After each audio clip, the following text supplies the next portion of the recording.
माथो जेलखौनो खावफैनोबो नामा जों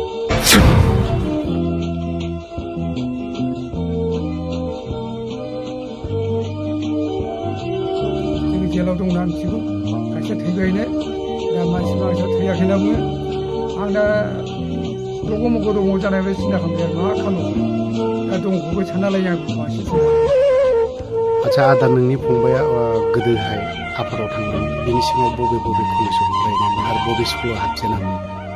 बेयोथ' गुदियावथ' बे एल पि स्कुलनिफ्राय बे गामिनि स्कुलाव फरायदोंमोन बेलगुरि एल पि स्कुलाव ओमफ्राय आफा बयनि स्कुलाव हाबदों बियो दा बेनिफ्राय बे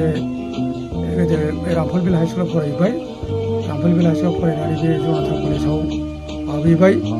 ओमफ्राय बिनि उनावहाय बे बिए फाइनालखौ बे क'क्राझार कलेजाव फैदों आरो बिनिफ्राय बिदिनोथ' ओरैनो फांसन थानाय जाबोबाय खामानि दामानिया जाहैबाय रजगार माबा मोननाय जाहैबाय समाव जेबो बेबस्था गैया बेबो मोनसे प्रब्लेम बेनिखायनो एक्सारसाइजोंसो जा माने बे 1999 बे हाबैनो आरोखि माबावहाय हाब्बाय एनडिपि आफादाव बे जयन जाहैबाय बेखौ माबा हैथारदों आरोखि आंजोंबो रायज्लायबाय थादोंमोन आं बुंदोंमोन नोङो आं दिल्लीयाव दोनदोंमोन ओरैसे बथांबा थांदो नाथाय बे सोरजोंसो रायज्लायखो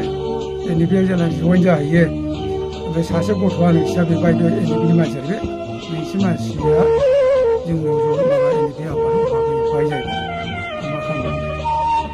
बिनि उनावहाय आफादाव हाबखांनायनि उनावहाय आदामोननि न'आव नोंनि फंबाया फैफेरदोंमोन फैबाय थादोंमोन फैनो हानाय समाव फैदोंमोन आदसा ओमफ्राय बेवहायनो बे गभर्नमेन्टनि एजेन्सिनि मानसिफ्रा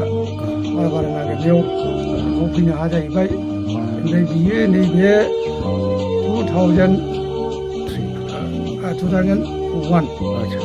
बिनिफ्राय बे न'आव फैथाया फैयाखै बे दिनैसो फैयाखै गैया आरोखि दा दिनैहाय जों खोनानो मोनदों भुटान जेब्ला एटेक जायो आदानि फंबाय जिथु फोजौखा बेबो दिनैसिमबो न' नुजाफैयाखै लोगोसे हाब्रां इरागदाव बिसोर साथामखौ दिनैहाय जों नुनो मोनाखै थ' आदाया जों मालाबा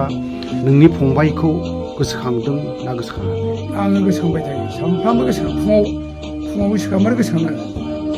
आं मोनाबिलियाव रायज्लायदों जों ओरैबायदि सानो एबा आंनि फंबाया दाबोथों बा फासि होजाथों लाइफ इमप्रिजमेन्ट होजाथों नाथाय बियो बहाय दङ मा जानो आरोखि थैनोबो हागौ जेनेबा बेयाव जानांगौ बेमारबो जायो जेनेबा जेराव साबाबो जों जेलाव दं होनना मिथिगौ खायसे थैबायनो दा मानसिफ्रा थैयाखै होनना बुङो आं दा दग' मग' दङ जानाय बे सिन्था खालामबाय आरो मा खालामनांगौ दा दंखौबो सानना लायो आं बांसिन सम आरोखि दा खिन्थु जों एसे बिनि सोमोन्दै एसे रोखा खबर मोनबा मोजां थैबायबा थैबाय बहाबा फासिनांगौ जाबा जाथों खायसे बुंबाय भुटान जेलाव दंनो दा जों भुटान जेलनिफ्राय मिथिनाय जेबो खौरां गैया मा मिथिनाय जायाबो राहा गैया आदाया दा दिनैहाय गोजोन गोरोबथा जानानै थांबाय गबिन्द बसुमतारीखौ बा नोंनि फंबायनि सोमोन्दै गबिन्द बसुमतारीनाव मालाबा सावरायहरफेरबाय ना आं सावरायफेराखै आरोखि दा गबिन्द बसुमतारीमोननि सायाव आदाया नोंनि फंबायनि सायाव मा खावलायनो सानो आंथ' ओरैबायदि सानदोंमोन गेजेरावसो आं मोनाखै माने जोंनि बर' माहारियाव अनेकथा आफाद दं एनडिपिआनो जा गुबुन आफाद दं दा बिसोरो नंब्लाबो नङाबाबो आरोखि माने हारिनानै मावनानै जाबायदोंमोन दा बेहाय माने मार्टि जालांबाय आरोखि मार्टिखौ हमथाबाय आङो दा बिनि थाखाय बिसोरनि रावबो मोजां गाज्रि खौरां लाग्रा गैया जेरै खौरां लाग्रा गैया दा जेनेबा माखासे बुंबाय जेलाव दङनो सोर जेलाव दङ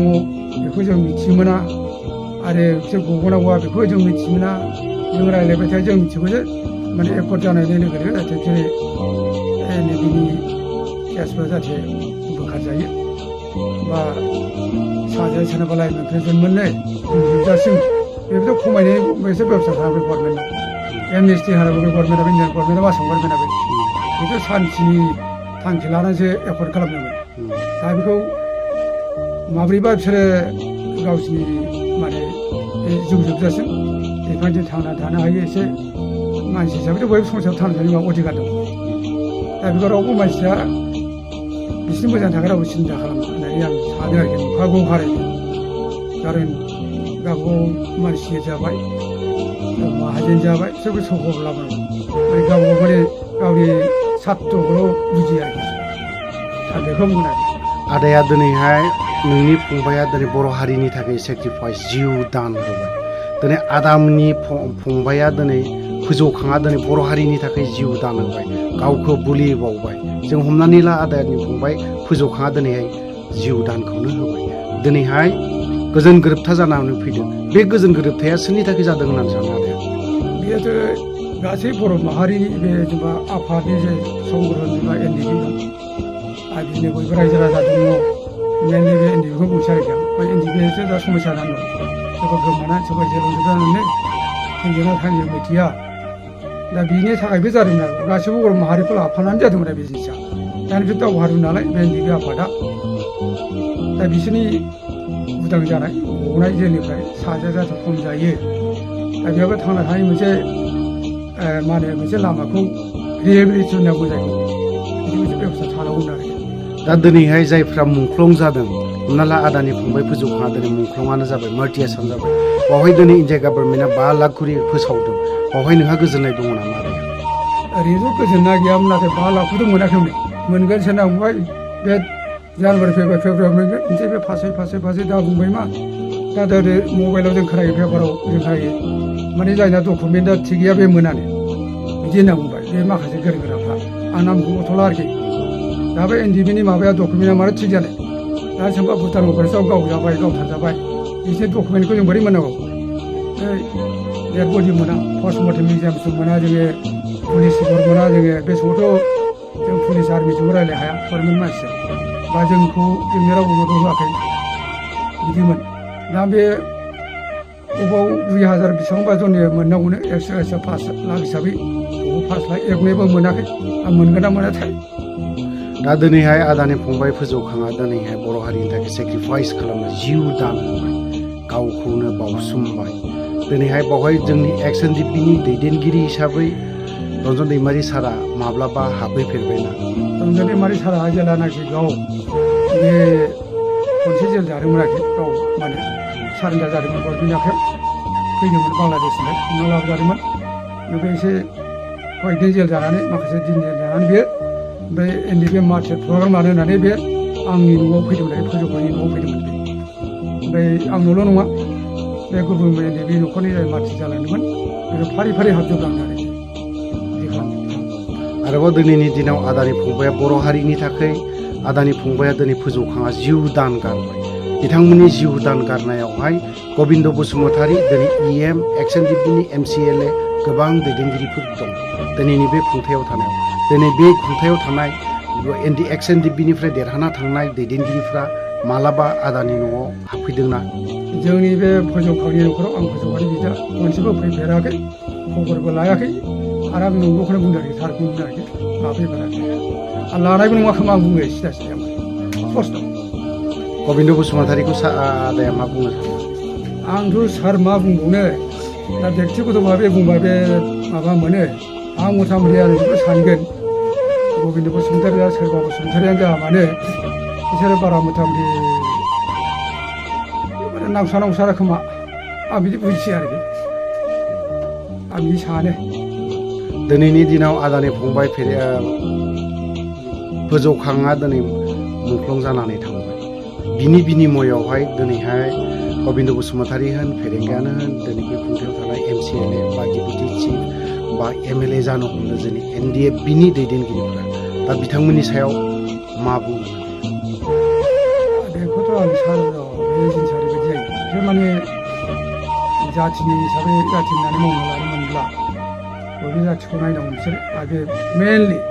जायनाखि गावनि जिबनखौ सेक्रिफाइस खालामो सेक्रिफाइस बिसोर एसे खस्थ'बो लानांगौ आरोखि बिसोर जेनेबा दा बख'नो दाहाथों गभर्नमेन्टनिफ्राय जेलाव थाथों फासि होथों बिसोरखौ नङा जिउ जोबजासे जेलाव दोनथों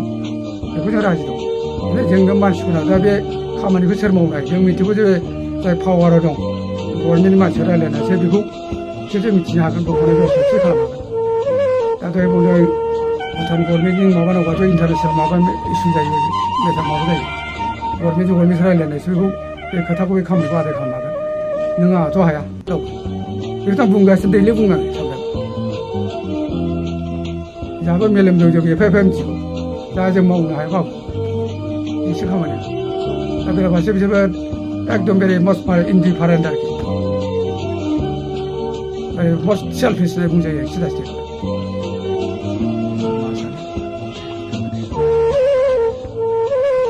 बाजैया फोजौखांखौ मालाबा लोगो मोनफेरदोंमोन नामा हाबा जाखांनायनि लोगो मोननायाथ' मोनफैयासै आङो जों 2001 आव हाबा जादों आंबो चिरां रुनिखाथा खाथियाव फोजौखाव फंबायखौ बिबोनांखौ नों बिबोनां हिसाबै गोसोखांगोन ना खाङामोन गोसोखाङो जोंथ' गोसोखाङो रायलायो मोनाबिलि जाखांनानै जिरायनाय टाइमाव रावबो साइड खालायना होनो हाया नामा बिसोरनि माबाखौ नायनो होननानै भुटानाव दं होनो बेयावबो रावबो साइड खालाया बा सेन्ट्रेल जेलाव दं होनो सेन्ट्रेल जेलावबो रावबो साइड खालायना होआ बिदि होननानै जों रायलायलायबाय थायो सावरायलायबाय थायो सानैजों ओमफ्राय बे गथ' सासेखौ लानानै ओमफ्राय दासिमबो रावबो गोरों गोरा सुक्ति खालामग्राफ्राबो बे जिरादा सुक्तिजों जायो होनलाय बेफोरखौ लानानैसो सुक्ति जादों बे मानो दासिमबो गफाजोबाखै होननानै सावरायलायबाय थायो फोजौखांखौ दिनैहाय भुटानावहाय जेलाव दङ होननानै ओरैनो खुगानिफ्राय जों खोनाबाय थायो बाजैमोना मालाबा नायनो थांनो थाखाय रेडि जाना दङ जोंथ' साइड खालायबा दं होननानै मिथिथारनायबाथ' जों थांनोनो रेडिखा एखमबा समावथ' जाम्बि जाफ्लानानै थांनानै नायगिरहैनो नामा बिदिबो सानो आङो एखमबाथ' जेलखौनो खावहैनोबो नामा बिदि सानो आं गोसो जायोबा आं हारसिंबाबो थांखाखायो भुटानाव आदाजों नोंजों मालाबा नोंनि बिबोनां फोजौखांखौ नागिरहैनो थांदोंमोन नामा जेब्ला भुटान एटेक जादों थांनायाथ' आं थाङाखै बिदा थांदोंमोन बिदाखौसो थांदों अब्लानो माबाफोर खौरांफोर जेबो खबर मोनबाखै दिनैनि बे खुंथायाव थानाय गबिन्द बसुमतारी आरो फेरेंगा EM रन्जित बसुमतारी होनना बुङोब्ला गोबाङानो सिनायो दिनै बिथांमोना फोजौखांमोननि जिउ दान होनायाव EM जादों नोंथांमोननि न'आव बाजैमोननि न'आव मालाबा फैफेरदों नामा फैयाखै फैयाखै आगान होफैयाखै दा बिसोरो गावसिनि गादिखौसो मा खालामनो सानदों इलेक्सन खाथि खाथि नालाय बिसोर सिन्थासो जानानै दं फैया बिदिखौ नागिरबा मानसि NDP खौ लानानै सुक्ति जादों